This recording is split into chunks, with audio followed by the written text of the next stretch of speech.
Hai teman-teman, saya Nadine Cheryl dari Sekolah Minggu Baptis Palembang. Ayo kita membuka bersama Yunus pasal 1-3. Suatu hari terdengar sebuah suara dari Tuhan untuk Yunus yang berbunyi, "Bangunlah, pergilah ke Niniwe, kota yang besar itu, karena kejahatannya telah sampai padaku." Lalu tebak apa yang dilakukan Yunus, teman-teman? Apakah Yunus akan menuruti perintah Tuhan? Atau jangan-jangan Yunus akan berencana kabur dari panggilan Tuhan?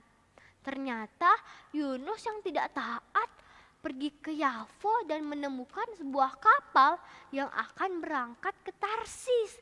Dia membayar biaya perjalanannya lalu berangkat ke Tarsis jauh dari hadapan Tuhan.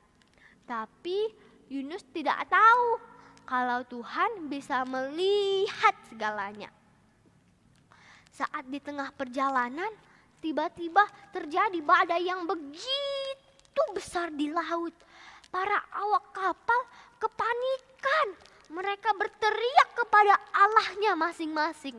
Mereka juga membuang semua muatan yang ada di kapal untuk meringankan beban di kapal. Tapi sayangnya semua itu tidak berhasil, teman-teman. Badai hanya menjadi semakin kencang. Di mana ya Yunus saat kejadian ini berlangsung? Ternyata Yunus sedang tertidur sangat nyenyak di bagian paling bawah kapal. Sang nahkoda membangunkan Yunus sambil berkata, "Bagaimana bisa kamu tertidur begitu nyenyak? Bangunlah, berteriaklah kepada Allahmu. Barangkali Allah itu akan mengindahkan kita supaya kita tidak binasa." Akhirnya Yunus dan para awak kapal setuju untuk melakukan sesuatu. Mereka setuju untuk melakukan undi supaya bisa menentukan siapa penyebab malapetaka ini. Lalu saat undi dibuang, ternyata Yunuslah yang kena undi. Para awak kapal mulai menanyai Yunus macam-macam. "Siapa kamu? Dari manakah kamu? Apa pekerjaanmu?" Lalu Yunus menjawab, "Aku seorang Ibrani. Aku takut akan Allah yang empunya langit, pencipta air dan daratan." Lalu para awak kapal bertanya lagi pada Yunus, "Apa yang kamu lakukan sampai bisa terjadi badai sebesar ini? Apa yang harus kami lakukan supaya badai ini menjadi kembali reda? Karena dari tadi laut hanya menjadi semakin bergelora." Yunus menjawab, "Angkatlah aku, campakkanlah aku, maka laut akan menjadi kembali reda dan tidak menyerang kamu lagi." Akhirnya Yunus dilempar dari kapal dan langsung dilahap oleh ikan yang sangat besar dan menyeramkan di dalam laut.